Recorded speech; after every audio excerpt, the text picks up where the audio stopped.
Hello, good afternoon students. Welcome back. आज अपना सैनिक स्कूल और मिलिट्री स्कूल का सेकंड लेक्चर है।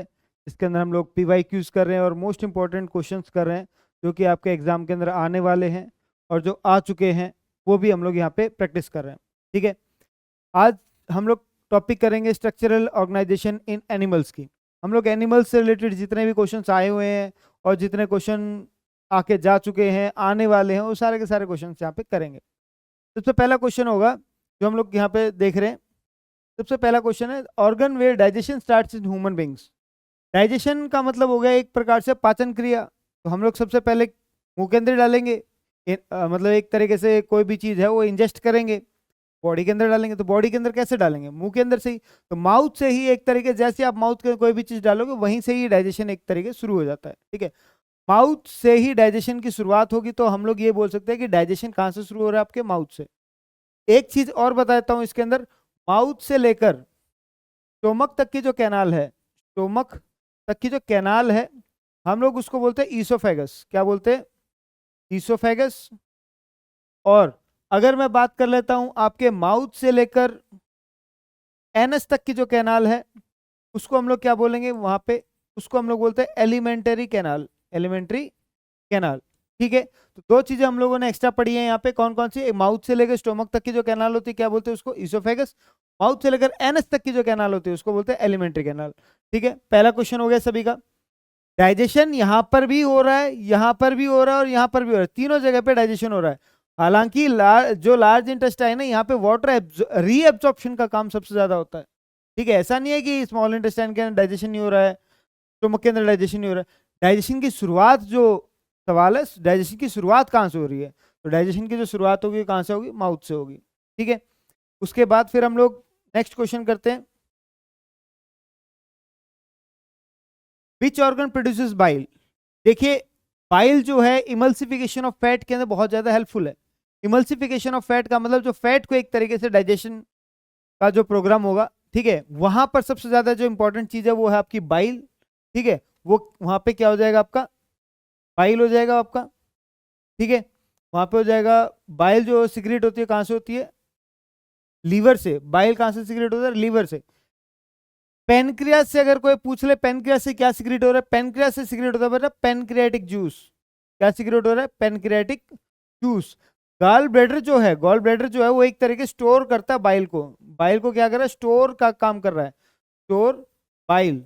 बाइल को स्टोर करने का जो काम होगा वो किसका होगा? गॉल ब्लैडर का होगा। ठीक है, स्टोमक के अंदर हमारे HCl होती है, हाइड्रोक्लोरिक एसिड प्रेजेंट होती है, जो कि फूड को एक तरीके से एसिडिक मीडियम के अंदर कन्वर्ट करती है। ठीक है, डाइजेशन के अंदर वो भी हेल्प कर रही है। इसके बाद हम लोग आते हैं थर्ड क्वेश्चन के ऊपर। थर्ड क्वेश्चन जो हो जाएगा अपना, bile juice helps in digestion of. मैंने अभी अभी थोड़ी देर पहले ही बताया था बाइल जूस किस चीज के डाइजेशन में हेल्प कर रहा है? फैट्स के डाइजेशन में हेल्प कर रहा है। ठीक है, फैट्स के डाइजेशन में कौन हेल्प कर रहा है? बाइल जूस जो है हेल्प कर रहा है। कार्बोहाइड्रेट्स तो बालकों अपने माउथ्स के अंदर ही एक तरीके से डाइजेस्ट होना स्टार्ट हो जाते हैं। जो प्रोटीन्स और विटामिन की हम लोग बात करते हैं, प्रोटीन्स और विटामिन की बात करते हैं, तो पेनक्रियाटिक जूस जो होता है उसके अलग अलग प्रकार के एंजाइम जो हैं वो सिक्रेट होते हैं, जो कि प्रोटीन्स को, ठीक है, प्रोटीएसेस एंजाइम्स वगैरह होते हैं जो प्रोटीन्स को एक तरीके से डाइजेशन करने का काम करते हैं। ठीक है, यहाँ पे हम लोग फैट की बात करें तो फैट का जो डाइजेशन होगा किसके द्वारा होगा? बाइल जूस के द्वारा होगा। ठीक है, इसके बाद हम लोग बात करते हैं फोर्थ क्वेश्चन की। फोर्थ क्वेश्चन होगा, longest part of digestive system. Longest part कौन सा है भाई? हम लोगों ने सीधी सीधी बात की थी, लॉन्गेस्ट जो कैनाल है वो कौन सी है? माउथ से लेकर एनएस तक की जो कैनाल है वो लॉन्गेस्ट कैनाल है, सबसे लंबी कैनाल है। ठीक है, माउथ से लेकर एनएस तक की जो सबसे बड़ी कैनाल है वो कौन सी कैनाल थी? वो एलिमेंट्री कैनाल थी। वो कौन सी थी? Elementary canal. ठीक है, इसके लॉन्गेस्ट पार्ट अगर कोई पूछ ले, लॉन्गेस्ट पार्ट आपका स्मॉल इंटेस्टाइन। डायग्राम देखा कभी डाइजेस्टिव सिस्टम का? डाइजेस्टिव सिस्टम का जब डायग्राम देखोगे आप तो उसके अंदर आप लोगों को सबसे ज्यादा जो बड़ा पार्ट जो देखने को मिलेगा वो स्मॉल इंटेस्टाइन का ही देखने को मिलेगा। ठीक है, क्योंकि सबसे ज्यादा चीजें ही उसी के अंदर डाइजेस्ट हो रही हैं। ठीक है, इसलिए उसको लॉन्गेस्ट पार्ट ही बोल रहे हैं एक तरीके से, ऐसे साइज शेप के अंदर नहीं है। ठीक है, लेकिन उसका फंक्शंस के तौर पे अगर देखा जाए सबसे लॉन्गेस्ट पार्ट हो जाएगा वो। और उसके बाद फिर हम लोग बात करते हैं फिफ्थ क्वेश्चन की। Which part absorbs water?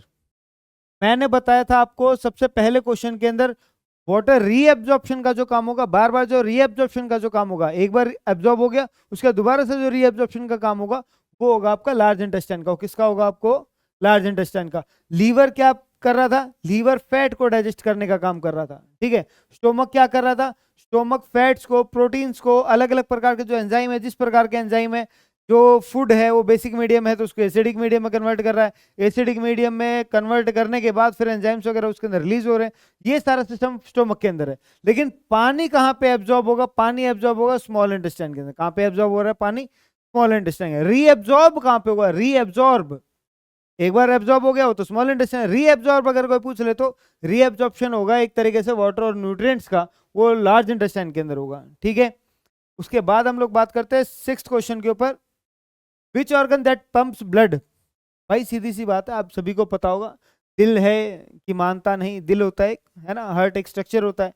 Heart जो स्ट्रक्चर है आपका, ऐसे ही बनाते हो हार्ट, ऐसे ही बनाते हो ना हार्ट, ऐसे तीर तीर निशान लगाते हो। हार्ट जो स्ट्रक्चर है एक तरीके से एक ऐसा ऑर्गन है जो ब्लड को पंप करता है, ठीक है। ब्लड को एक तरीके से जितना भी बॉडी स्ट्रक्चर है, जितना ही बॉडी के ऑर्गन्स है, उन सभी एक एक ऑर्गन्स तक, एक एक टिश्यू तक, एक एक सेल तक पहुंचाने का जो काम करेगा ब्लड को, वो करेगा हार्ट। कौन करेगा? हार्ट। अगर कोई पूछ ले फिल्ट्रेशन ऑफ ब्लड कौन कर रहा है, फिल्ट्रेशन ऑफ ब्लड जो कर रहा है वो आपकी किडनी कर रही है। कौन कर रहा है? किडनी। और अगर मैं कहूं कि ब्रेन के पास अगर ब्लड नहीं पहुंचा, ग्लूकोज की कमी हो गई, तो आपको डिजीनेस फील होगी, मतलब एक तरीके से ऐसे चक्कर से आने लग जाएंगे, ऐसे पागलों जैसा फील होगा, ऐसे थोड़ा सा लेजीनेस फील होने लग जाती है।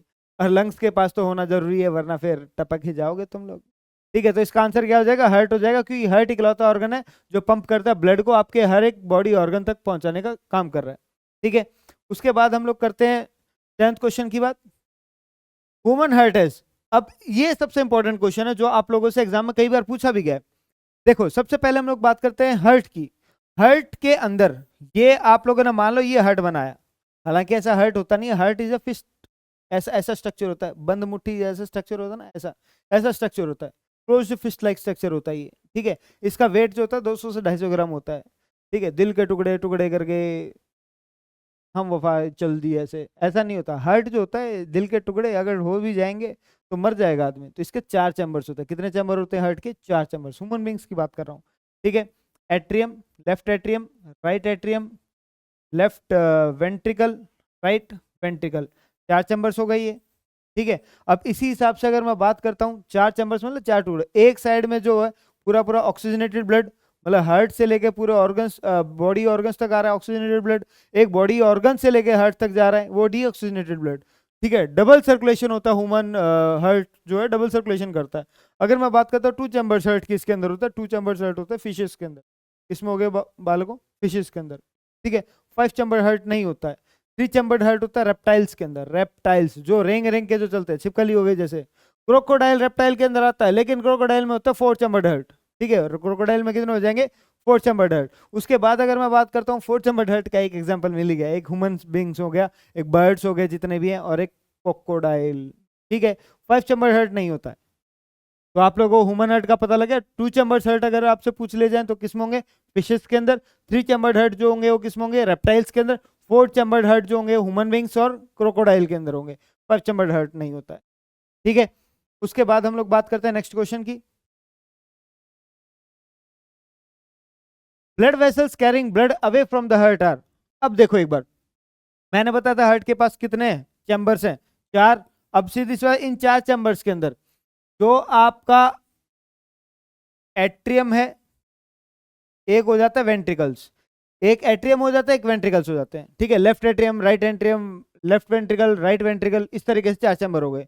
लेकिन ब्लड के साथ ये जो हार्ट है इसके साथ साथ कुछ कैपिलरीज, या फिर ये मान लेते हैं हम लोग कुछ ब्लड वेसल्स या पाइप लाइक स्ट्रक्चर्स जो ब्लड लेके आ रहे हैं और वहां से लेके जा रहे हैं।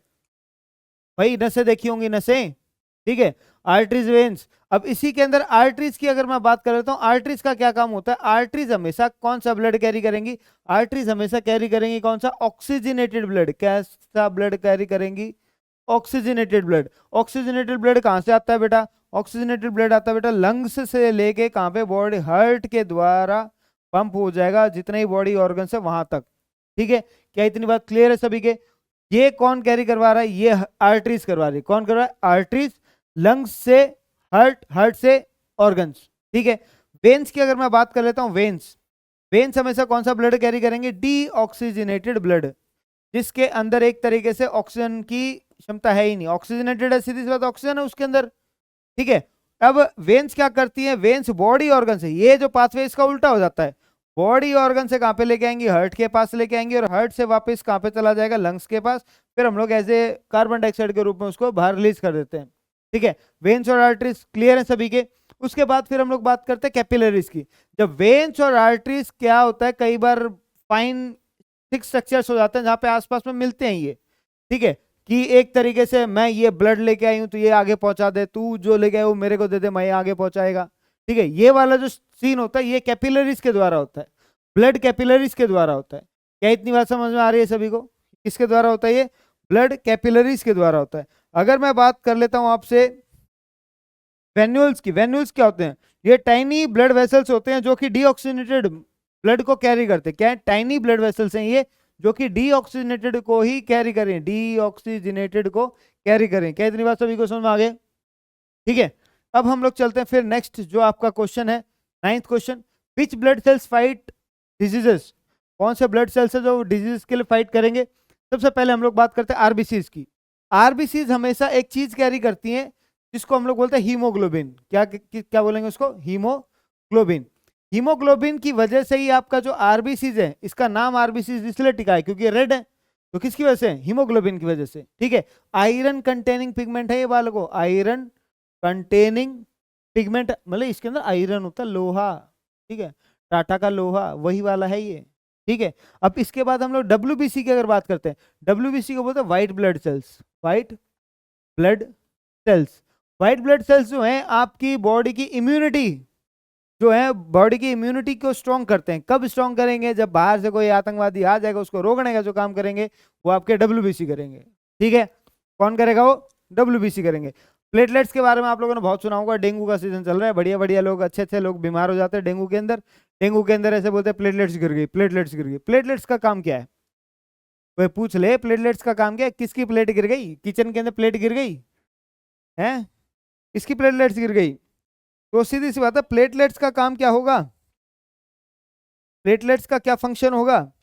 ये एक तरीके से आप मतलब मान लो आप लोग गिर जाते हो कहीं पे, चोट वोट लग जाती है, तो चोट वोट लगती है तो उस टाइम पे सीधी सी बात है खून तो आएगा ही आएगा। ब्लड है वो कहाँ रुकता है? किसी की कहाँ मानता है? खून तो आएगा। जब एक तरीके से हद से ज्यादा ब्लड आने लग जाए और रुके ही ना, भाई ये होता है ना, थोड़ी देर बाद खून आया रुक गया, रुक गया, क्यों रुक गया हो? क्योंकि अपने पास क्या है? प्लेटलेट्स हैं। क्या है अपने पास? प्लेटलेट्स हैं। तो प्लेटलेट्स क्या करते हैं? एक तरीके से कोगुलेशन ऑफ ब्लड करती हैं, वो खून का थक्का जमाने का काम करती हैं प्लेटलेट्स, ठीक है। तो इसीलिए प्लेटलेट्स बहुत ज्यादा जरूरी है। डेंगू के अंदर प्लेटलेट्स कम हो रही है, इसका मतलब थोड़े समय बाद क्या हो जाएगा? अगर मान लो आपके चोट वगैरह लग गई तो सीधी सी बात है खून रुकने ही नहीं वाला, ठीक है, खून रुकने ही नहीं वाला है। समझ में आ रही है इतनी बात? तो इसी प्रकार से एक और मिल गया आपको, एक और फंक्शन क्या है? प्लेटलेट्स का ही मिल गया। अब मिल जाता है हम लोग प्लाज्मा के ऊपर चले जाते हैं। प्लाज्मा का क्या काम है? जितने भी ब्लड के अंदर जो भी मिनरल न्यूट्रिशन वगैरह वो एक जगह से दूसरी जगह जो पहुंचाए जा रहे हैं, किसके द्वारा पहुंचाए जाएंगे? प्लाज्मा के द्वारा पहुंचाए जाएंगे। चारों के चारों ऑप्शन क्लियर हैं सभी के? इसके बाद फिर हम लोग आते हैं नेक्स्ट के अंदर, 10th, which blood cells carry oxygen? भाई ऑक्सीजन कौन कैरी करेगा? ऑक्सीजनेटेड ब्लड, हीमोग्लोबिन, ठीक है। ऑक्सीजन कौन कैरी करेगा? आपका आरबीसीज।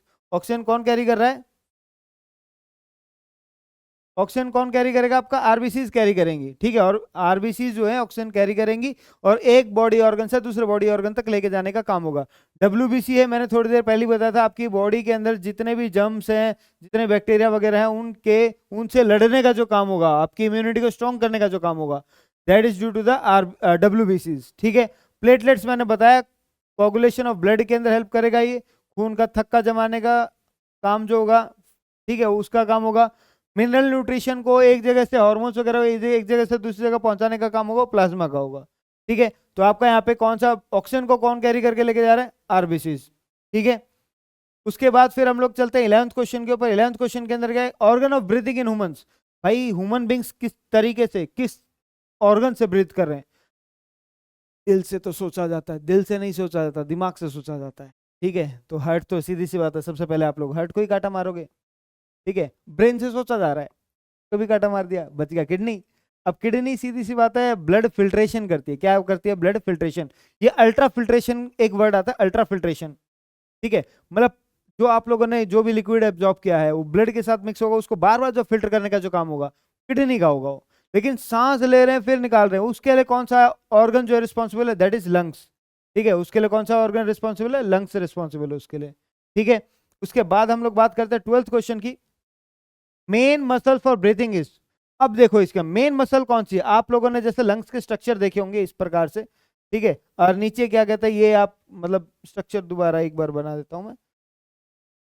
देखो जैसे अगर सॉरी, अगर मान लो ये, ठीक है, यहां से एक तरीके से जा रही है नाक में से नली, माउथ में से नली, ये इधर पे ट्रैकिया है, उसके बाद फिर यहाँ से अलग अलग हो जाता है, यहाँ पे गुब्बारा सा लाइक स्ट्रक्चर देखने को मिलेगा।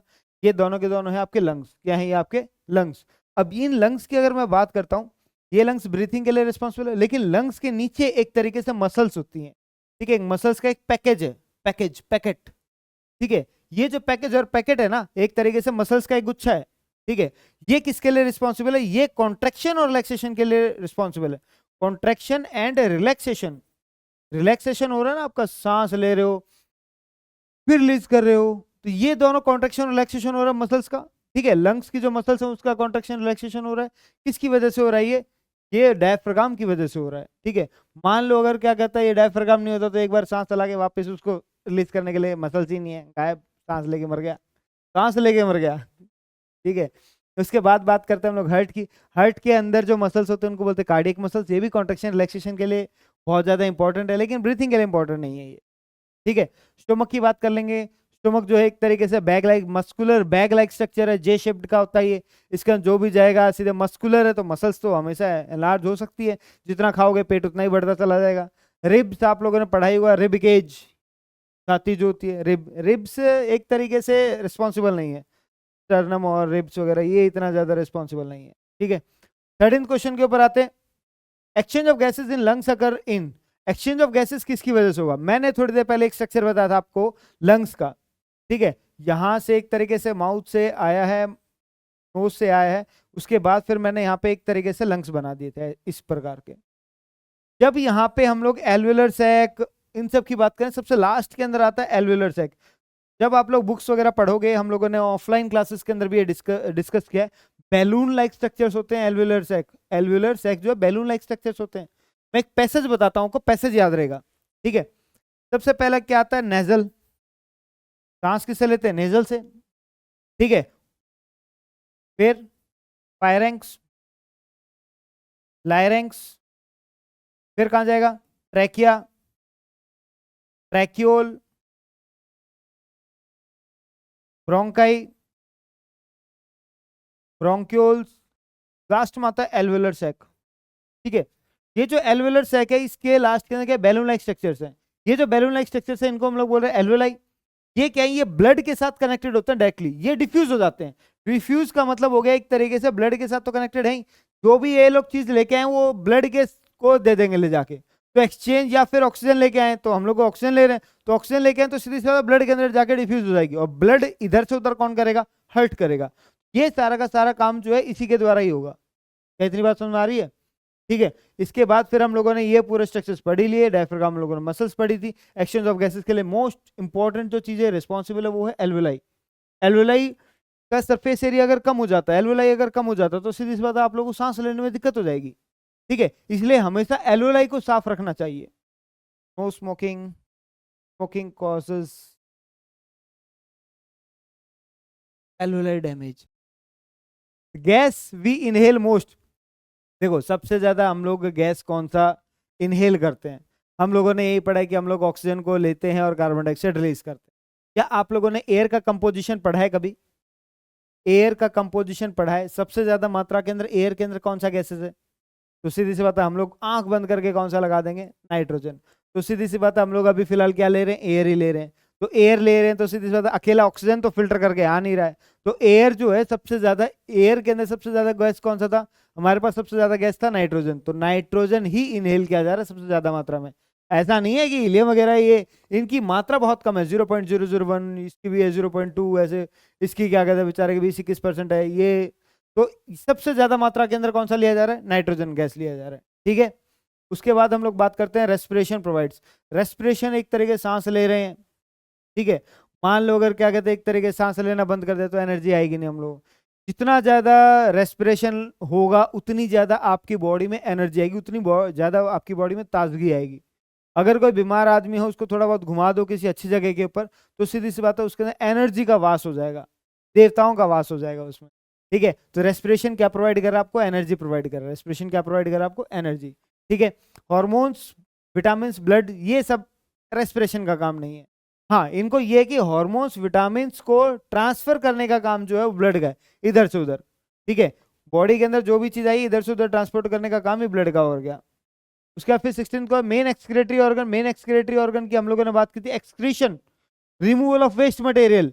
वेस्ट मटेरियल कौन निकालेगा? लंग्स। तो लंग्स भी निकालते हैं लेकिन ये गैसेस फॉर्म में निकालते हैं, ये एक तरीके से लिक्विड फॉर्म में निकालते हैं, इसका एक्सक्रीशन का कोई काम नहीं है। सबसे ज्यादा एक तरीके से रिमूवल ऑफ वेस्ट मटेरियल जो करता है वो किडनी करता है, सॉलिड के रूप में भी बेचारा कर रहा है। ठीक है, यहां तक कि लिक्विड के रूप में भी कर रहा है। लिक्विड का मतलब यूरिनेशन का जो काम होगा, अल्ट्राफिल्ट्रेशन मैंने बताया था, किडनी कर रहा है।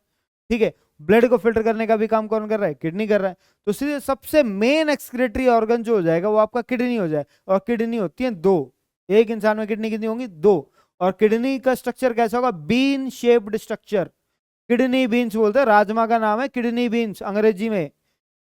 अरे राजमा तो खाया होगा, राजमा चावल। राजमा का जो स्ट्रक्चर होता है बालकों, वो होता है किडनी जैसा स्ट्रक्चर। ठीक है, इसीलिए उसको अंग्रेजी में बोलते हैं किडनी बीन्स। ठीक है, अंग्रेजी में क्या बोलते हैं राजमा को? Kidney beans. तो समझ में आ रहा है, वो आपके किडनीज को स्ट्रॉन्ग करके रख रहा है। आपकी किडनीज बढ़िया रहेंगे अगर आप लोग राजमा खाओगे तो। ठीक है, तो किडनीज क्या करें? एक्सक्रीटरी, मेन एक्सक्रीटरी ऑर्गन है आपका। यूरिन कहाँ पे स्टोर होगा? यूरिन एक्चुअली में जो निकलता है वो यूरेथ्रा से निकलता है। ठीक है, कैरी कौन करके ले? किडनी से कैरी कौन करके लेके आएगा? यूरेटर कैरी करके लेके आएगा। कहां तक कैरी करके लेके आएगा?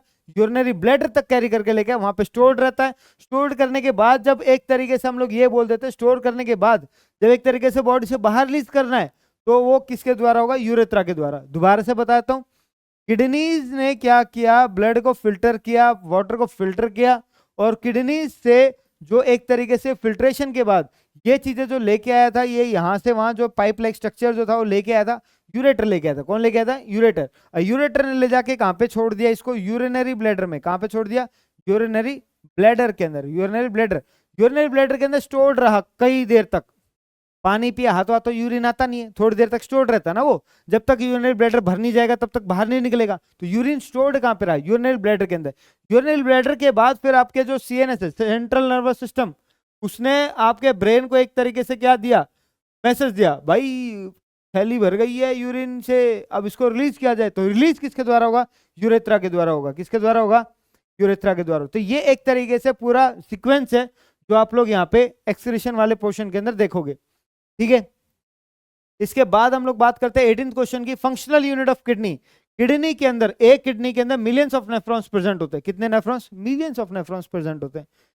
तो सीधी सी बात है, structural and functional unit of life हम लोगों ने कल पढ़ा था जो कि था सेल, लेकिन अभी हम लोग structural and functional unit of kidney अगर देखेंगे तो किडनी क्या हो जाएगी? नेफ्रॉन हो जाएगी। बालों को क्या हो जाएगा बेटा इसका?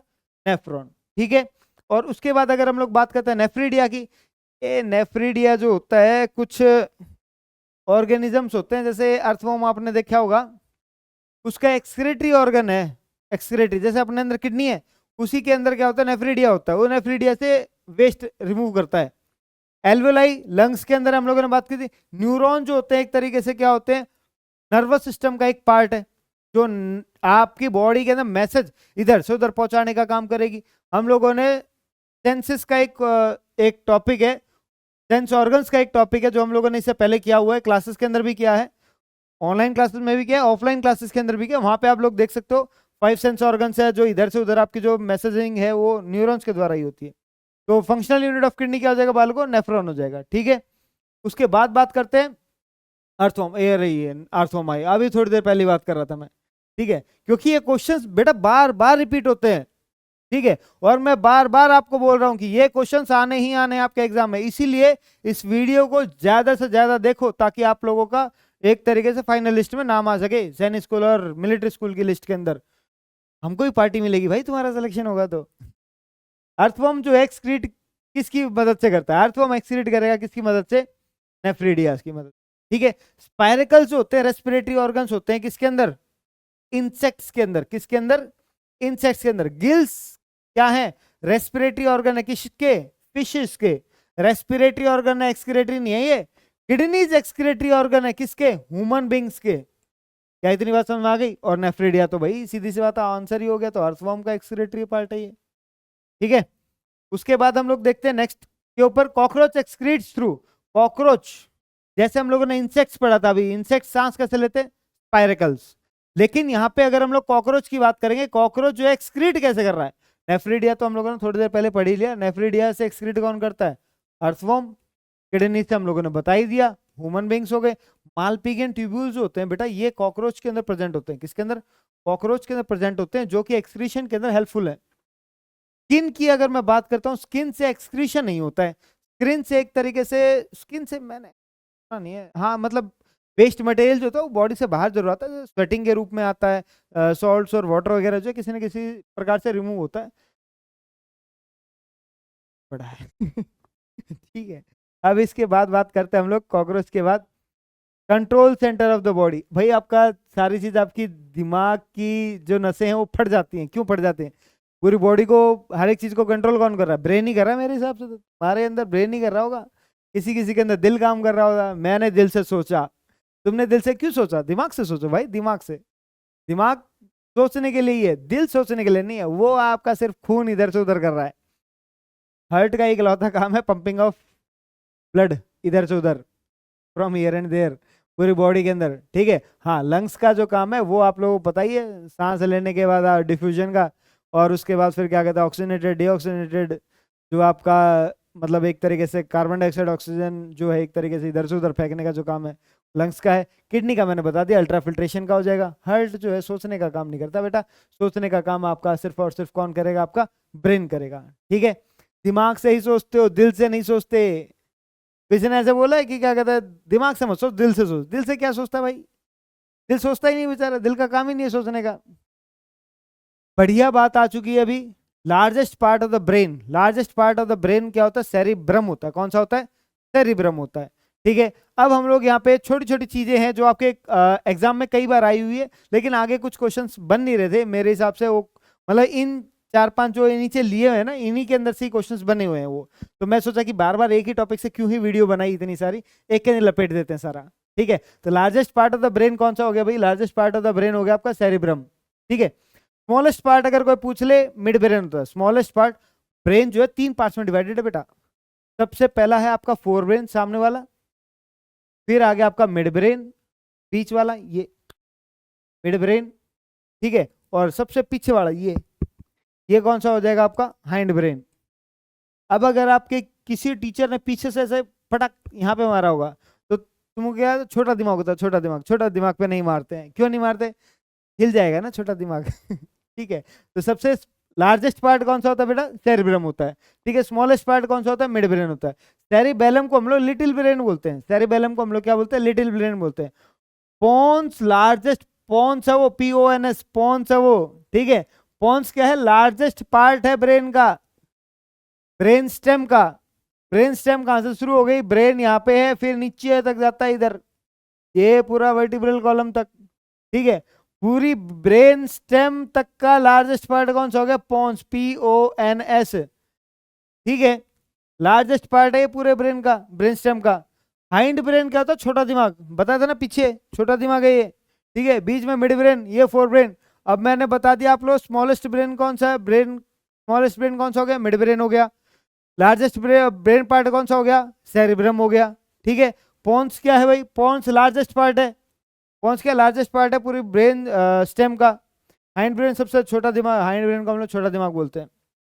ठीक है, अब देखो इनका फंक्शंस देखो। ब्रेन कंट्रोलिंग बैलेंस, आपकी बॉडी के अंदर जो बैलेंस है सीधे सीधे ऐसे चलता है, ऐसे पुष्पा की तरह ऐसे झुके हुए तो नहीं हो। ठीक है, आपकी बॉडी के अंदर जो ईयर होता है ना, वो भी एक तरीके से बॉडी का बैलेंस बनाता है। ठीक है, because it is controlled by cerebellum. ठीक है, वो पुष्पा झुक गया वहां पे, झुकने दो उसको, उसका काम था झुकने का, कुछ काम होगा उसको तभी झुका था। फ्री फोकट फंड में कोई नहीं झुकता, ठीक है, काम था तो झुक गया बेचारा। अब तुम लोग क्यों झुकोगे भाई, क्यों झुकोगे, कुछ काम होगा तभी तो झुकोगे। तो सीधी सी बात है, कंट्रोल, ये हम लोग यहाँ पे देखते हैं बैलेंस कौन कंट्रोल कर रहा है, ब्रेन का कौन सा पार्ट कंट्रोल कर रहा है, सेरिबेलम। कौन सा पार्ट कंट्रोल कर रहा है, सेरिबेलम, ठीक है।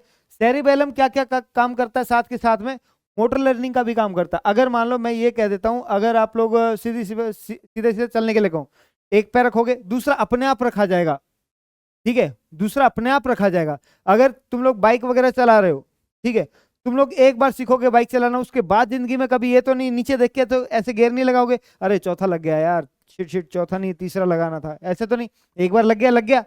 वो सीखने के बाद मोटर लर्निंग होती है, वो एक तरह की स्किल्स आ जाती है एक बार में, बार बार देखने की उनको जरूरत नहीं होती। अगर मैं यहाँ पे बैठ के बोल रहा हूँ पोस्चर की स्पेलिंग लिखो सारे, तो तुम्हारे दिमाग में पहले से जो पोस्चर की स्पेलिंग फिट है वही लिखी जाएगी, क्योंकि तुम लोगों ने उस चीज की मोटर लर्निंग की हुई है, ठीक है, पहले सी चीजें याद आती हैं। और साथ के साथ में आपके बॉडी का इक्विलिब्रियम भी मेंटेन करने का काम कर रहा है सेरिबेलम। बात करते हम लोग सेरिब्रम की, सेरिब्रम ये वाला सेरिब्रम। सेरिब्रम जो है वॉलंटरी एक्शंस, जैसे कि आप लोग कुछ भी अच्छा गंदा जो भी कुछ सोच रहे हो मेरे बारे में, या किसी के भी बारे में कुछ भी अच्छा सोच रहे हो, कुछ भी गंदा सोच रहे हो, या एक तरीके से कुछ अलग अलग प्रकार के जो लैंग्वेजेस, अलग अलग प्रकार के जो थॉट्स आ रहे हैं, मेमोरीज हैं आपके दिमाग में किसी किसी के लिए, ठीक है, वो सारे के सारे किसके द्वारा कंट्रोल होंगी, सेरिब्रम के द्वारा कंट्रोल होंगी, ठीक है। रीजनिंग करते हो आप लोग, रीजनिंग जिसका सेरिब्रम बढ़िया मजबूत है वो रीजनिंग बहुत बढ़िया करेगा। इमोशंस किसी के प्रति तुम्हारा रोना रोना रोना है, रोना रोना है, वो भी आपका किसकी वजह से होगा, वो भी आपका सेरिब्रम की वजह से होगा, ठीक है। यहाँ तक कि आपको देखना है, ठीक है, देखना है, हियरिंग है, या फिर सुनने का काम होगा, देखने का काम होगा, ठीक है। और यहाँ तक कि किसी को टच करके जो फीलिंग का भी काम होगा, ठीक है, ये सारा का सारा किसके द्वारा कंट्रोल होगा, सेरिब्रम के द्वारा कंट्रोल होगा। किसके द्वारा कंट्रोल हो रहा है, सेरिब्रम के द्वारा। तो तुम्हारा सेरिब्रम मजबूत रखो भाई, बहुत चीजों में काम आएगा ये, ठीक है। इसके बाद फिर हम लोग देखते हैं the part of brain controlling the heart beat and breathing. Voluntary है कि इनवॉलंटरी, एक वर्ड आया था वॉलंटरी इनवॉलंटरी। मैं पहले आप लोगों को बताता हूँ वॉलंटरी एक्शंस क्या होते हैं, इनवॉलंटरी क्या होते हैं, ठीक है। वॉलंटरी का मतलब क्या हो गया, वॉलंटरी का मतलब क्या हो गया, वॉलंटरी का मतलब मुझे कौन बताएगा, ठीक है। वॉलंटरी का मतलब क्या हो गया, वॉलंटरी का मतलब हो गया जो आपकी इच्छा से हो रहा है। आप चाहते हो पेन को उठाना, आप चाहते हो किसी का थप्पड़ मारना, आप चाहते हो किताब पढ़ना, वॉलंटरी आपकी इच्छा से हो रही है ये चीजें, ठीक है। खाना आप लोगों ने मुंह में रखा लेकिन अपने आप ही चबा के फिर वो नीचे चला गया, स्वैलोइंग, स्नीजिंग, छींक, तुमने सोचा नहीं था छींक आएगी, इच्छा थी क्या तुम्हारी छींकने की, नहीं थी ना, फिर भी अगर आ जाती है इनवॉलंटरी, अचानक से जो भी चीज अपने आप ही होती चली आ रही है, ठीक है, रिफ्लेक्सेस है, ये सारे के सारे कंट्रोल होते हैं किसके द्वारा, मेडुला के द्वारा। हार्ट बीट है, किसी के लिए दिल धड़कता है तो किसी के लिए नहीं धड़कता, मर गया तो ऐसा नहीं है कि दिल बंद हो जाएगा, दिल धड़कता ही रहेगा, वो इनवॉलंटरी एक्शन है वो।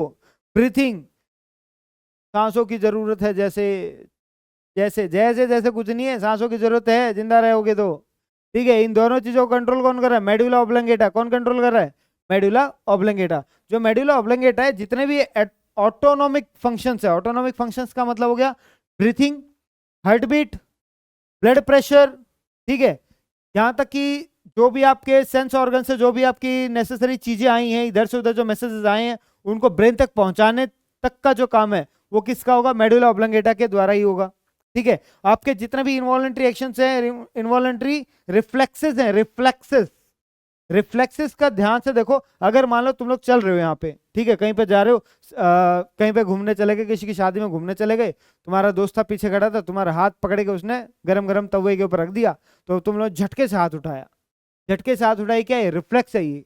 वरना कई देर तक सोचने के बाद उठाते तो इतनी देर में तो भस्म हो जाता तुम्हारा हाथ, है ना। ये क्या है, इनवॉलंटरी रिफ्लेक्सेस है ये। तो इनवॉलंटरी रिफ्लेक्सेस के अंदर स्वेलिंग आ गया, स्नीजिंग आ गया, मैंने एक एग्जांपल दे दिया तवे के ऊपर हाथ रखने का, बस। तो इसका main part of controlling heart beat कौन सा हो गया, मेडुला ऑब्लंगेटा हो गया, ठीक है। उसके बाद हम लोग चलते हैं 25th क्वेश्चन के ऊपर। Function unit of nervous system, nervous system की फंक्शनल यूनिट कौन सी है भाई, न्यूरॉन है। नेफ्रॉन तो मैंने बताया था, नेफ्रॉन कहाँ पे है, किडनी का स्ट्रक्चर और फंक्शनल यूनिट है एक्सॉन और साइनेप्स। साइनेप्स होता है दो न्यूरॉन्स जब आपस में मिलते हैं, दो न्यूरॉन्स जब आपस में मिलेंगे, न्यूरॉन न्यूरॉन, नेफ्रॉन नहीं न्यूरॉन। मैंने एक क्लास के अंदर एक क्वेश्चन दिया था कि आप सभी है ना एक शॉर्ट नोट लिखो नेफ्रॉन के ऊपर, 10th class I think, 10th class के अंदर। वो भाई साहब को पता नहीं समझ में आया ही नहीं आया, उन्होंने सबने न्यूरॉन के ऊपर लिखा, नेफ्रॉन दिया था, न्यूरॉन लिख के आ गए वो सारे। 5 नंबर का क्वेश्चन दिया था, मैं सोचा कुछ अच्छा खासा पढ़ा रखा है लिख देंगे, लिखा उन्होंने, लिखा बहुत अच्छा, लेकिन किसके ऊपर लिखा? न्यूरॉन के ऊपर। दिया किसके ऊपर था? नेफ्रॉन के ऊपर। तो दोनों चीजों को एक बार ध्यान से देख लीजिएगा। न्यूरॉन जो है आपके सेंसरी ऑर्गन्स के द्वारा जो होगा कंट्रोल होगा, नर्वस सिस्टम के द्वारा होगा, वो कंट्रोल किया जाएगा, ठीक है। एक्सॉन, और एक्सॉन जो है ये भी न्यूरॉन का पार्ट है, ठीक है। डेंड्राइट्स ये भी न्यूरॉन का पार्ट है, एक्सॉन, ठीक है। और यहां तक कि आपको माइलिन शीथ देखने को मिल जाएगा, ये भी आपका इसका न्यूरॉन का ही पार्ट है। साइनेप्स का मैंने बता दिया, दो न्यूरॉन जब आपस में मिलते हैं उसको बोलते हैं साइनेप्सिस, ठीक है। नेफ्रॉन आपका किडनी के अंदर था ही, ठीक है। अब की मेरे हिसाब से कोई भी क्वेश्चन जो है, जिस क्वेश्चन के अंदर 4 ऑप्शन है, 4 ऑप्शन को आप एलिमिनेट करना सीखो रीजन के साथ, कि आपने ये एलिमिनेट किया क्यों है। ये आपकी बॉडी के अंदर फ्रेमवर्क होता है, मतलब आपका जो भी ढांचा बना हुआ है शरीर का, किसके द्वारा बना हुआ है? कल तो सीधी सी बात है ब्रेन के ऊपर ही रह जाएगा, कल तो बैकबोन पीछे ही पीछे रहेगी, रिबकेज जो है वो भी सीधा आगे आगे, लेकिन पूरा फ्रेमवर्क, पूरा बॉडी का फ्रेमवर्क किसकी वजह से होगा? स्केलेटन की वजह से। किसकी वजह से होगा? स्केलेटन की वजह से। क्या इतनी बात समझ में आ रही है सभी को? स्केलेटन, हड्डियों का जो कंकाल होता है उसी को बोलते हैं स्केलेटन। क्या इतनी बात समझ में आ रही है? अरे वो तुम लोगों ने ऐसे मंत्र मंत्र मारने वाले बाबा बाबा देखे होंगे, खोपड़ी रखते हैं ऐसे, अघोरी अघोरी वाले बाबा, तो खोपड़ी रखते हैं, स्कल रखते हैं, वो क्या है, वो पूरी उनको जब जोड़ देते हैं ना तो स्केलेटन बनता है। पूरी जितनी भी हड्डियां हैं 206 उनको जोड़ देंगे, सिर्फ हड्डियों को, स्किन वगैरह नहीं चाहिए, सिर्फ हड्डी हड्डी जोड़ी जाएंगे तो स्केलेटन बनेगा। फ्रेमवर्क ऑफ बोन्स बोलते हैं उसको, फ्रेमवर्क है पूरा बोन्स का, ठीक है। लॉन्गेस्ट बोन कौन सी होती है भाई? लॉन्गेस्ट बोन अगर बात की जाएगी वो कौन सी हो जाएगी? फीमर हो जाएगी। कौन सी हो जाएगी आपकी? फीमर। टीबिया, ह्यूमरस और रेडियस, ये एक तरीके से आपके हाथ पैरों की जो हड्डियां हैं वो हो जाएंगी। और सबसे छोटी बोन की अगर मैं बात करता हूँ स्टेपिस होती है, ठीक है, कान के अंदर पाई जाती है। कहाँ पे पाई जाएगी? ईयर के अंदर, ठीक है। ईयर के अंदर 2 हड्डियां और होती हैं, 2 हड्डियां और होती हैं। ईयर के अंदर टोटल कितनी हड्डी हो गई? 3 हड्डियां होती हैं। इसको याद कर लो MIS से। किससे याद करोगे? MIS से। अरे वो मिस मिस वो वाली मिस नहीं, ये है मेलस, इनकस और स्टेपस। 3 हड्डियां हैं आपकी जो कि आपके ईयर के अंदर पाई जाएंगी, ठीक है। और लॉन्गेस्ट, ये स्मॉलेस्ट बोन जो होगी इसके स्टेपस, यही है। लॉन्गेस्ट बोन आपकी फीमर है, ठीक है। उसके बाद जब हम लोग बात करते हैं रिब केज की, रिब केज, रिब केज कौन सा होगा? ये जो छाती है, छाती के चारों जो हड्डियां हैं, ये क्या है? ये रिब केज है ये, ठीक है। तो रिब केज किसको? ये यहाँ पे तो दिमाग होगा नहीं ना, यहाँ पे तो दिमाग है नहीं, लीवर और किडनी भी यहाँ पे नहीं है, स्टोमक भी बेचारा यहाँ पे नहीं है, तो प्रोटेक्ट किसको कर रखी है? ये छाती प्रोटेक्ट किसको कर रही है? सीधी सी बात, लंग्स और किसको? हार्ट को, लंग्स और हार्ट को। तो आंख बंद करके आंसर आ रहा था इसका तो, ठीक है। और उसके बाद फिर हम लोग बात कर रहे हैं बोन प्रोटेक्टिंग द ब्रेन। हाँ ये अच्छा क्वेश्चन है। क्वेश्चन क्यों अच्छा है? ऐसा नहीं है कि रिबेवर्टिब्रल, छोड़ो इसको। कल की जगह पे कई बार आप लोगों को क्रेनियम देखने को मिल जाएगा, ठीक है। स्कल की जगह पे कई बार आप लोगों को क्रेनियम देखने को मिल जाएगा। क्रेनियम जो है स्कल बॉक्स, या फिर एक तरीके से ब्रेन बॉक्स भी बोल सकते हैं हम लोग उसको, वो ब्रेन को प्रोटेक्ट ही कर रहा है एक तरीके से, ठीक है। ब्रेन को प्रोटेक्ट ही कर रहा है वो। रिब क्या हो गई? रिब तो हो ही गई है, ठीक है। वर्टिब्रे, पीछे जो हड्डी है आपके वर्टिब्रे, और स्टर्नम जो है बीच वाली जो हड्डी है वो स्टर्नम हो गई। तो सीधी सा ब्रेन तो यहाँ पे नहीं है, यहाँ पे भी नहीं है, ब्रेन का यहाँ पे। इसको बोलते हैं स्कल। क्या बोलते हैं इसको? स्कल। और ये जो हड्डियों का जो ढांचा है ना, ये खोपड़ा जो है, इसको बोलते हैं क्रेनियम या फिर ब्रेन बॉक्स, स्कल, ठीक है। इसके बाद हम लोग बात करते हैं muscles are attach to bones with, एक फॉर्मूला बताता हूं छोटा सा, BLBMTB। बल्ब याद कर लो इसको। बल्ब क्या? बोन्स को बोन्स के साथ कौन जोड़ता है? लिगामेंट्स, ठीक है। मसल्स को बोन के साथ कौन जोड़ता है? टेंडन्स। आ रही है बात समझ? तो यहाँ पे क्या पूछा? Muscles are attach to bones. Muscles किसके साथ अटैच है? बोन्स के साथ। कौन जोड़ेगा? टेंडन्स, टी है ना, टेंडन्स, ठीक है। बोन्स अगर बोन्स के साथ जुड़ी है तो किसके द्वारा जुड़ी है? लिगामेंट्स के द्वारा, ठीक है। कार्टिलेज क्या है? कार्टिलेज एक तरीके से कनेक्टिव टिश्यू है जो कि आपके जितने भी शार्प बोन्स हैं उनके टिप के ऊपर पाया जाता है। फ्लेक्सिबिलिटी एक तरीके से प्रोवाइड कर देगा। नर्वस आपके नर्व्स जो होती हैं वो आपके नर्वस सिस्टम के साथ कनेक्टेड है, ठीक है। उसके बाद हम लोग बात, मेल रिप्रोडक्टिव सेल्स कौन कौन से? मेल रिप्रोडक्टिव सेल्स कौन सा? मेल रिप्रोडक्टिव सेल्स पूछे भाई, मेल रिप्रोडक्टिव सेल्स होता है स्पर्म, फीमेल रिप्रोडक्टिव सेल होता है स्पर एग। फीमेल क्या हो जाएगा, फीमेल रिप्रोडक्टिव सेल जो हो जाएगा वो हो जाएगा एग, मेल रिप्रोडक्टिव सेल क्या हो जाएगा स्पर्म। जाइगोट इन दोनों के फ्यूजन के बाद मिलता है, मतलब एग प्लस में जब स्पर्म मिलेंगे इन दोनों का जब फ्यूजन होगा तो क्या बनेगा, जाइगोट। क्या बनेगा, जाइगोट। और जाइगोट ही फर्दर डेवलपमेंट करके क्या बनाता है, एम्ब्रियो। जाइगोट फर्दर डेवलपमेंट क्या करके बनाएगा, एम्ब्रियो। 3 क्वेश्चन एक बार में ही, ठीक है। फिर हम लोग बात करते हैं 32nd, देखो आ गया ना। एग ओवा ओवम एक ही चीज होती है, एग ओवा और ओवम तीनों जो होती है एक ही चीज के लिए यूज होते हैं, वो होता है फीमेल रिप्रोडक्टिव सेल के लिए। किसके लिए यूज हो रहा है, फीमेल रिप्रोडक्टिव सेल के लिए। मैंने आपको बता दिया था स्पर्म के बारे में, मैंने आपको बता दिया एम्ब्रियो के बारे में। एम्ब्रियो अब फर्दर डेवलपमेंट करके क्या बना लेगा, फिटस। फिटस के अंदर कन्वर्ट हो जाएगा, गर्भ में कन्वर्ट हो जाएगा, ठीक है, गर्भ में कन्वर्ट हो जाएगा। मतलब सबसे पहले दोनों का फ्यूजन होगा, एग प्लस में, हैंड राइटिंग थोड़ी सी अच्छी मैं लिख देता हूं ताकि समझ में आ जाए। सबसे पहले क्या हो जाएगा, एग प्लस में स्पर्म, ठीक है, मिलेगा तो क्या बनेगा, जाइगोट, ठीक है। और जाइगोट फिर फर्दर डेवलपमेंट करके किसमें कन्वर्ट हो जाएगा, एम्ब्रियो। फिर एम्ब्रियो किसमें कन्वर्ट हो जाएगा, फीटस के अंदर। फिट एम्ब्रियो किसमें कन्वर्ट हो जाएगा, फीटस के अंदर, ठीक है। ये जो एक तरीके से सीक्वेंस है, आ रही इतनी बात समझ में। Fertilization means, fertilization fusion of male and female, fusion of male and female gametes कह लो, सेल कह लो। फ्यूजन मतलब, फ्यूजन का मतलब क्या, दोनों आपस में मिलेंगे। तो इसके अंदर कौन सा ऑप्शन हो जाएगा, फ्यूजन के union of sperm and egg.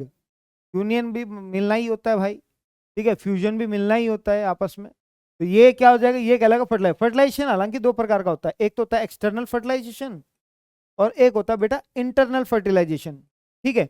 अब सीधी सी बात है, एक्सटर्नल क्या होगा, नाम से ही पता लग रहा है, एक्सटर्नल मतलब बॉडी बाहर, बॉडी के जो बाहर फर्टिलाइजेशन होता है उसको बोलते हैं एक्सटर्नल। बॉडी के अगर अंदर फर्टिलाइजेशन होगा, इनसाइड होगा, तो वो क्या कहलाएगा, इंटरनल फर्टिलाइजेशन, ठीक है।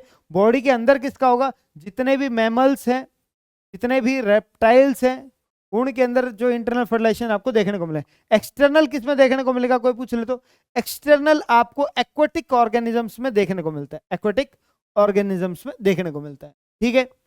इसके बाद बात करते हैं हम लोग फर्टिलाइजेशन। अरे अभी अभी बताया मैंने, फर्टिलाइज ये तो आंख बंद करके लगा दोगे, इंटरनल होगा, ठीक है। बडिंग और एसेक्सुअल क्या होता है, रिप्रोडक्शन के 2 मेथड होते हैं, एक होता है सेक्सुअल मेथड और एक होता है एसेक्सुअल मेथड, ठीक है। एसेक्सुअल का टाइप होता है बडिंग, बर्ड्स निकलते हैं, ठीक है। हाइड्रा के अंदर से क्या रिलीज होता है, बर्ड्स निकलते हैं, उसी जैसा ही एक छोटा सा पार्ट निकलेगा, धीरे धीरे जैसे ही उसके बराबर का हो जाएगा वैसे वो डिटैच हो जाएगा उस बॉडी से, और ओरिजिनल जो पेरेंट बॉडी उससे अलग हो जाएगा, ठीक है। ये बडिंग का जो प्रोसेस है ये हाइड्रा के अंदर आपको देखने को मिलता है। एसेक्सुअल मेथड के अंदर ही आपका बडिंग, फ्रेगमेंटेशन, स्पोर फॉर्मेशन, ये सब चीजें आपको देखने को मिलती है एसेक्सुअल रिप्रोडक्शन के अंदर, ठीक है। हम लोग इसके जो क्लासेस है, ये जो आपका एसेक्सुअल और सेक्सुअल वाला मेथड है, ये हम लोगों ने ऑफलाइन क्लासेस के अंदर पूरा आप लोगों को दिया हुआ है, डिटेल के अंदर पूरा समझाया हुआ है, ठीक है। फिर भी अगर कोई डाउट आता है तो फिर आप पूछ सकते हैं। अब देखो फ्रॉग शो, फ्रॉग्स मैंने बताया था एक्वेटिक ऑर्गेनिज्म, एम्फीबियन है लेकिन है तो एक्वेटिक ही, ठीक है। जमीन के ऊपर तो कहाँ रहते हैं, इतना तो पानी में बारिश होगी तभी तो बाहर निकलता है वो। तो सीधी सी बात है, कौन कैसा फर्टिलाइजेशन देखने को मिले, एक्सटर्नल फर्टिलाइजेशन देखने को मिले, ठीक है। एसेक्सुअल रिप्रोडक्शन तो है ही नहीं, मेंढक अलग होता है, मेंढकी अलग होती है, तो दोनों अलग अलग मेल और फीमेल हो गए, तो सीधा एसेक्सुअल की तो बात ही नहीं हो रही। बडिंग मतलब एसेक्सुअल का ही टाइप है, तो मैंने बताया था सेक्सुअल, सेक्सुअल के अंदर जहां पे बाई पेरेंटल होगा, बाई पेरेंटल का 2, एक मेल होगा और एक फीमेल होगा। एसेक्सुअल के अंदर मेल फीमेल होता ही नहीं है, ठीक है। तो फ्रॉग के अंदर तो मेंढक और मेंढकी दोनों अलग अलग होते हैं, तो सीधी सी बात है क्या हो जाएगा, एसेक्सुअल रिप्रोडक्शन हो जाएगा। और इसके अंदर फ्रॉग के अंदर एक्सटर्नल फर्टिलाइजेशन होगा क्योंकि अलग अलग है, सेक्सुअल रिप्रोडक्शन होता है उसमें। फिर हम लोग बात करते हैं यहाँ पे organ that controls body temperature. Organ अगर कोई पूछ लिया जाए, ऑर्गन कौन सा organ, skin is an organ that controls the body temperature. Body जब एक तरीके से आप लोगों देखते हो, जब गर्मियों के अंदर जब आप लोगों का बाहर बहुत ज्यादा तापमान हो जाता है, बाहर बहुत ज्यादा टेम्परेचर हो जाता है, तो उसके अंदर आप लोग क्या करते हो, आपकी बॉडी से पसीने स्वेटिंग आने लग जाती है, बॉडी टेम्परेचर रेगुलेट हो रहा है, ठीक है। अगर मान लो सर्दियां आ गई, सर्दियों के अंदर आप लोग क्या कहते हो, अगर मान लो टी शर्ट के अंदर घूम रहे हो, शिवरिंग होने लग जाएगी, मतलब कांपने लग जाओगे, स्किन की वजह से ही ना। स्किन एक तरीके से आपकी जो बॉडी टेम्परेचर उसको कंट्रोल करता है, स्किन के ऊपर ही कपड़े पहन लो नहीं लगेगी शिवरिंग, ठीक है। अब अगर कोई पूछ ले ब्रेन का कौन सा पार्ट है जो एक तरीके से रिस्पॉन्सिबल है बॉडी टेम्परेचर के लिए? तो वो है आपका हाइपोथैलेमस। कौन सा है वो? हाइपोथैलेमस। ठीक है। और हाइपोथैलेमस जो है थर्मोस्टेट का भी काम, थर्मोस्टेट का मतलब एक तरीके से जो टेम्परेचर है आपका उसको मेंटेन रखने का भी जो काम है वो आपका हाइपोथैलेमस का ही काम है। ठीक है। ये हम लोगों ने बात की थी स्पाइरेकल्स, इंसेक्ट्स जो है स्पाइरेकल से करते हैं, स्किन से एक तरीके से फ्रॉग करेगा। ठीक है। रेस्पिरेशन की बात कर रहे हैं हम लोग। गिल्स कौन सी हो गई? गिल्स, गिल्स से कौन करता है? फिशेस। ठीक है। लंग्स से कौन करेगा? ह्यूमंस। तो आप लोगों को सभी के सभी पता लग गया, इंसेक्ट्स जो करेंगे वो स्पाइरेकल से करेंगे। ठीक है। ये हम लोगों ने क्वेश्चन, बहुत ज्यादा क्वेश्चन किए हुए हैं। फिशेस अभी अभी बात की हम लोगों ने, फिशेस किससे करती हैं बेटा? गिल से। स्पाइरेकल्स किससे कर, स्पाइरेकल से कौन करता है? इंसेक्ट। स्किन से कौन करता है? फ्रॉग। लंग्स से कौन करता है? Human beings. ठीक है। ये जो छोटे मोटे जो क्वेश्चन है, देखो ये बार बार क्वेश्चन इसी तरीके के रिपीट होते हैं। इसके जो ऑप्शन है ना, ये अगर आपको क्लियर हो जाएंगे तो कोई दिक्कत नहीं है, फिर आसानी से आपके क्वेश्चन होते रहेंगे। ठीक है। अब एक क्वेश्चन आता है, frog breathes through skin during. Frog जो है एक तरीके से स्किन से सांस लेता है। मॉइस्ट स्किन होती है उसकी, गिलगिली सी स्किन होती है, गिली गिली सी। ठीक है। वो उससे सांस लेता है। कब लेगा? हाइबरनेशन के दौरान। कब लेगा वो? हाइबरनेशन। अब पूछोगे हाइबरनेशन ये क्या मतलब, बला आ गई? ये कौन सी बला आ गई? हाइबरनेशन एक्चुअली में क्या होता है? हाइबरनेशन एक प्रोफाउंड फिजियोलॉजिकल रेस्ट है, जिसके अंदर जो एनिमल्स वगैरह जो होते हैं वो क्या कर जाते हैं, वो एक तरीके से बिल्कुल मतलब ऐसे सो जाते हैं जाके विंटर के अंदर। जैसे तुम लोग क्या करते हो, सर्दियों के अंदर रजाई के अंदर घुसे रहते हो, है ना? मम्मी को बोले गूंद के लड्डू बना दो, ये बना दो, मटर पनीर बना दो, ये बना, क्योंकि हैवी हैवी फूड लेते हैं हम लोग। क्यों लेते हैं? ताकि हमारे अंदर जो एनर्जी है वो बनी रहे, और कई कई दिनों तक एक तरीके से हम लोग खा पी के पड़े रहते हैं। भूख नहीं लगती सर्दियों में, एक ही बार खाते लगे रहते हैं। गर्मियों में भूख लगती है, और गर्मियों के चाहे कितना ही खा लो, स्वेटिंग के थ्रू बाहर निकल जाएगा वो तो। ठीक है। तो एक तरीके से क्या होगा, फूड स्कैरसिटी और कोल्ड टेम्परेचर से बचने के लिए वो क्या क्या करते हैं, वो चले जाते हैं विंटर स्लीप के अंदर। तो विंटर स्लीप के अंदर, विंटर स्लीप को हम लोग बोलते हैं हाइबरनेशन। क्या बोल रहे हैं बेटा यहाँ पे? हाइबरनेशन। ब्रीडिंग का मतलब हो गया एक तरीके से प्रजनन का ही काम हो गया। जब बच्चे पैदा कर रहे होते हैं, जो छोटे छोटे जो टैडपोल्स वगैरह होते हैं जो निकलेंगे फ्रॉक के अंदर से, ब्रीडिंग प्रोसेस है। रनिंग, भागने भुगने का कोई काम है ही नहीं उसके दौरान। क्या ही बेचारा सांस लेगा वो, है ना? रनिंग और जंपिंग के अंदर क्या ही सांस लेगा वो। मेन जो एक तरीके स्किन से जो सांस लेगा वो किससे सांस लेगा? वो स्किन से सांस लेगा, वो एक तरीके से हाइबरनेशन प्रोसेस में। किससे लेगा वो? हाइबरनेशन प्रोसेस के अंदर। ठीक है। बढ़िया बात है। Organ that produces sound in human beings. Humans के अंदर आवाज कहाँ से? मेरी आवाज वहां तक सुनाई दे रही है, किससे? कान से सुन रहे होगे। ठीक है। मैं बोल किससे रहा हूँ? माउथ से। माउथ, यहाँ पे ये जो चीज है ना, ये होता है लैरिंक्स, इसको बोलते हैं वॉइस बॉक्स। क्या बोलते हैं इसको? Voice box. ठीक है। वॉइस बॉक्स जो होती है आपकी, ये आपकी साउंड प्रोड्यूस करवाती है। अब हमारे अंदर तो है लैरिंक्स, जिसको वॉइस बॉक्स बोल दिया। और चिड़िया बेचारी इतने अच्छे सुबह सुबह चहचहाती है, ठीक है, उसके अंदर क्या है जो इतना अच्छा अच्छा गीत गा रही हो, उसके अंदर होता है बेटा साइरेंक्स। ठीक है। लैरिंक्स अपने अंदर है, उसके अंदर क्या है? साइरेंक्स है। ठीक है। इस बात को ध्यान रख लेना, उसके अंदर क्या है? साइरेंक्स है, अपने अंदर क्या है? लैरिंक्स है। टंग का कोई काम नहीं होता साउंड प्रोड्यूसिंग में, साउंड प्रोड्यूसिंग में काम नहीं होता। साउंड अलग अलग प्रकार के निकालने में टंग का बहुत अहम रोल है। लंग्स का सीधी सी बात है, साउंड प्रोड्यूस कब होगी? जब अंदर से हवा निकलेगी तभी तो साउंड प्रोड्यूस होगी।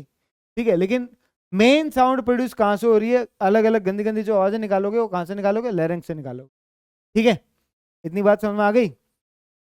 इसके बाद चलते हम लोग नेक्स्ट क्वेश्चन के ऊपर।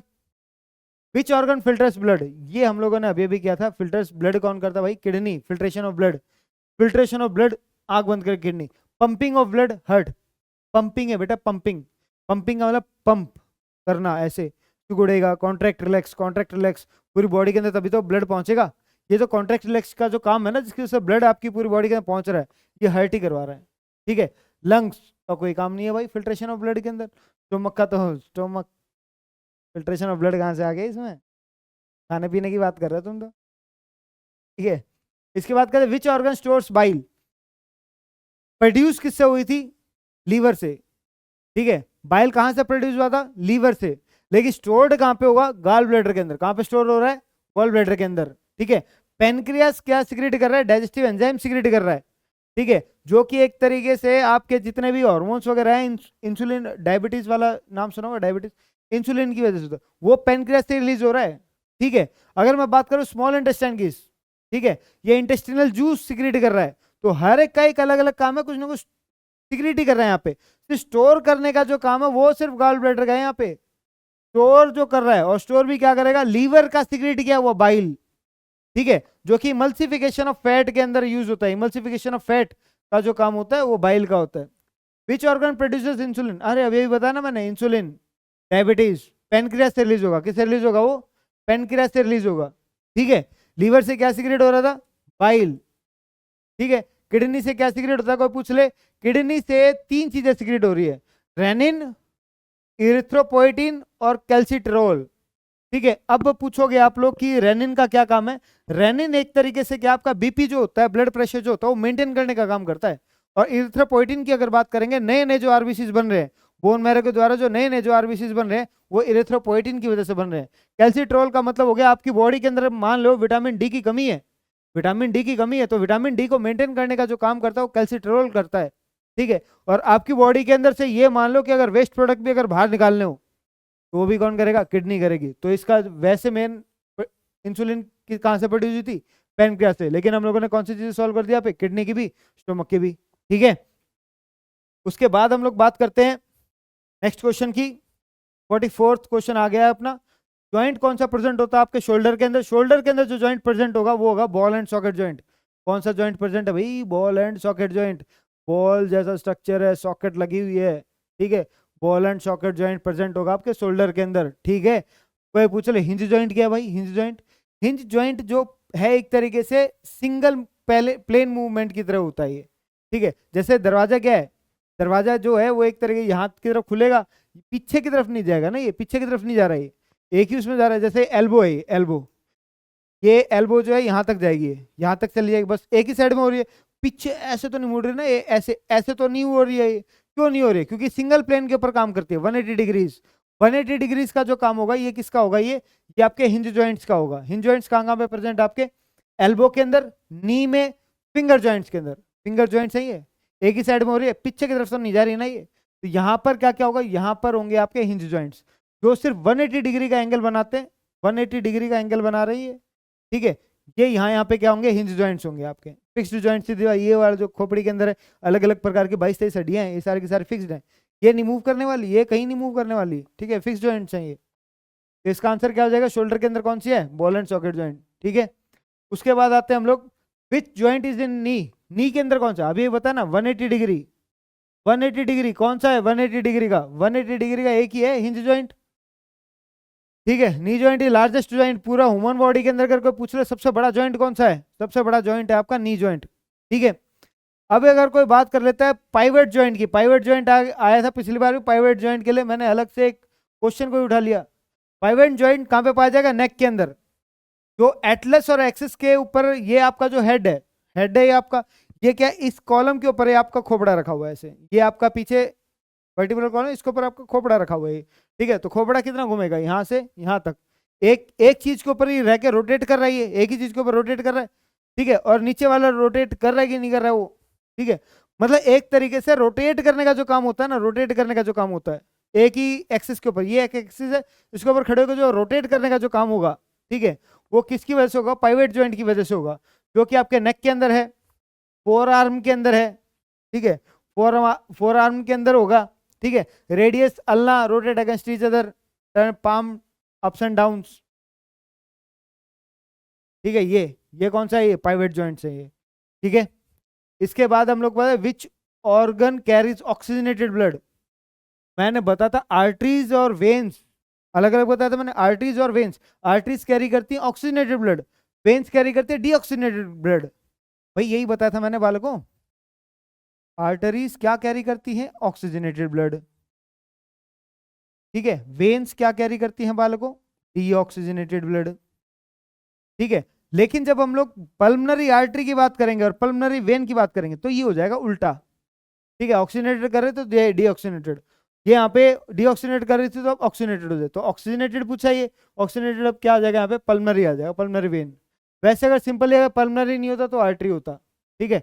आरोटा सबसे बड़ी जो आर्टरी होती है उसको बोलते हैं आरोटा, वेना कावा होता है सबसे बड़ी जो वेन होती है, लार्जेस्ट वेन को क्या बोलेंगे, वेना कावा बोलेंगे, लार्जेस्ट आर्टरी को बोलेंगे हम लोग आरोटा, ठीक है। फूड पाइप को हम लोग क्या बोलते हैं, इसोफेगस भी बोलते हैं, मैंने बोला माउथ से लेकर स्टोमक तक का जो पाइप है इसोफेगस बोला था उसको, ठीक है। तो सबसे बड़ा पाइप वही मतलब फूड पाइप जो है वो क्या है, एसोफेगस है, उसका माउथ से लेकर एनस तक का जो पाइप था उसको एलिमेंट्री कैनाल बोल रहे थे, ठीक है। Organ producing digestive enzyme and hormones both, मतलब एक तरीके से हम लोग इसको मिक्स्ड ग्लैंड भी बोल सकते हैं, ठीक है। मिक्स्ड भी बोल सकते हैं, मिक्स्ड क्यों, क्योंकि ये डाइजेस्टिव एंजाइम भी कर रहा है, हॉर्मोन्स भी कर रहा है, बेचार दोनों के दोनों काम कर रहा है, तो हम लोग इसको मिक्स्ड बोल सकते हैं, ठीक है। तो ये एक तरीके से पेनक्रियाज हो जाएगा, आपको क्या हो जाएगा, ये पेनक्रियाज। पेनक्रियाज दोनों डाइजेस्टिव एंजाइम भी करता है और हॉर्मोन्स इंसुलिन भी एक तरीके से रिलीज कर रहा है। लीवर जो एक तरीके से क्या रिलीज कर रहा है, सिर्फ और सिर्फ बाइल रिलीज कर रहा है, ठीक है। स्टोमक हो गया, गॉल ब्लैडर हो गया, सबका एक अलग अलग काम है, एक एक चीज ही कर रहे हैं, लेकिन पेनक्रियाज दोनों एंजाइम भी और हॉर्मोन्स भी दोनों चीज रिलीज कर रहा है, ठीक है। फिर अफोर्ड है function of red bone marrow, function क्या है रेड बोन मैरो, जहां पे भी आ गया बोन मैरो, जहां पर भी आ गया बोन मैरो का काम होता है, बोन मैरो का काम हो गया एक तरीके से आपकी बॉडी के जितने भी ब्लड सेल्स हैं उनको बनाने का काम। बॉडी के अंदर ब्लड सेल्स हैं उनको बनाने का जो काम होगा वो किसका होगा, बोन मैरो का होगा, ठीक है। मतलब एक तरीके से नए जो बोन मैरो, सॉरी, नए जो आपके बोन मैरो जो नए सेल्स बनेंगे, ब्लड सेल्स बनेंगे, आरबीसीज बनेंगे, कहाँ पे बनेंगे, अगर मैं बोल देता हूँ आरबीसीज आपके कहाँ पे बने, आरबीसीज आपके बने बोन मैरो के अंदर, कहाँ पे बने बानो, बोन मैरो के अंदर, ठीक है। और आरबीसी जब डेड हो जाते हैं मतलब मर जाएंगे कुछ दिनों बाद, ठीक है, तो ये कहाँ पे जाके डेड होंगे, स्प्लीन के अंदर, स्प्लीन, ठीक है। स्प्लीन को हम लोग ग्रेवयार्ड ऑफ द सेल भी बोलते हैं, graveyard of the cell, graveyard का मतलब क्या हो गया, कब्रिस्तान। तो सेल कहाँ पे जाके डैमेज हो रहा है, कहाँ पे जाके मर रहा है, वो जाके मर रहा है किसमें, स्प्लीन के अंदर, ठीक है। कौन सा बॉडी के अंदर ऐसा सेल है या टिश्यू है जो स्टोर करता है फैट को, फैट को स्टोर करने का काम होता है एडिपोज टिश्यू, एडिपोज, ठीक है। एरियोलर टिश्यू जो एक तरीके से आपके स्किन, ठीक है, और मसल्स के बीच का जो गैप होता है उसको फिल करने का काम करता है, कौन सा टिश्यू, एरियोलर। एरियोलर जो टिश्यू है वो क्या करता है, एक तरीके से स्किन और मसल्स इन दोनों के बीच का जो गैप है इसको फिल करने का काम करता है। लेकिन जो आपका एडिपोज टिश्यू है वो फैट जमा करता है, फैट स्टोर करता है वो, ठीक है। उसके बाद हम लोग बात करते हैं 50, आखिरी क्वेश्चन आज का, मास्टर ग्लैंड किसको बोलते हैं हम लोग, मास्टर ग्लैंड बोलते हैं हम लोग पिट्यूटरी ग्लैंड को, किसको बोल रहे हैं, पिट्यूटरी ग्लैंड को। क्यों बोल रहे हैं इसको ऐसा, क्यों ऐसा क्या कर दिया इसने, क्योंकि ये कंट्रोल करता है एक्सोक्राइन और एंडोक्राइन दोनों, ऐसा नहीं, ये करता है, क्या करता है, hormones that control many other endocrine glands and vital body functions, आपके जितने बॉडी फंक्शंस है उनको भी कंट्रोल करने का काम कर रहा है पिट्यूटरी ग्लैंड, ठीक है। क्योंकि इसके बहुत ज्यादा हार्मोन्स रिलीज हो रहे हैं, अलग अलग प्रकार के जो हार्मोन्स रिलीज होते हैं किससे, पिट्यूटरी से हो रहे हैं, और दूसरे ग्लैंड्स वगैरह को भी एक तरीके से कंट्रोल करने का भी काम कर रहा है। इसलिए हम लोग इसको एक क्या बोल रहे हैं, मास्टर्स ग्लैंड, मास्टर्स ग्लैंड बोल रहे हैं, मास्टर, मास्टर जी वाला ग्लैंड है, मास्टर्स ग्लैंड है, आपसे एग्जाम में पूछा भी गया है कई बार, मास्टर्स ग्लैंड कौन सा है, तो पिट्यूटरी है वो मास्टर्स। क्या इतनी बात समझ में आ गई, चलो ठीक है, आज का ये पेपर है हो गया खत्म, आज का ये टॉपिक हो गया समाप्त। अब अगर किसी को कोई भी किसी प्रकार की समस्या हो तो आप लोग संपर्क कर सकते हैं नीचे दिए हुए नंबर के ऊपर। हमारी ऑनलाइन और ऑफलाइन क्लासेस अभी लगातार चल रही हैं, बढ़िया तरीके से चल रही हैं, और मैं चाहता हूँ आप लोग जितने ज़्यादा हो सके उतने ज़्यादा मॉक टेस्ट लगाएं। मॉक टेस्ट से ऐसा नहीं है कि आपके नंबर कम आ गए तो आप लोग ऐसे नाराज हो जाओगे, नंबर कम आ रहे हैं सर इसलिए हम टेस्ट ही नहीं दे रहे। जितने ज़्यादा टेस्ट दोगे उतनी ज़्यादा आपकी प्रैक्टिस होगी, और practice makes a man perfect, अंग्रेजी में कहावत है, practice makes a man perfect. तो सीधी सी बात है, जितना ज्यादा प्रैक्टिस करोगे उतना ज्यादा ही आपके अंदर परफेक्शन आएगा, ठीक है। इसीलिए ज्यादा से ज्यादा मॉक टेस्ट वगैरह दें, ऑनलाइन ऑफलाइन क्लासेस ज्वाइन करें, ठीक है, और आपका स्कोर जो है बेहतर से बेहतरीन बनाएं, ठीक है। तब तक के लिए धन्यवाद, और हम लोग नेक्स्ट लेक्चर के अंदर मिलेंगे, तब तक के लिए राम राम।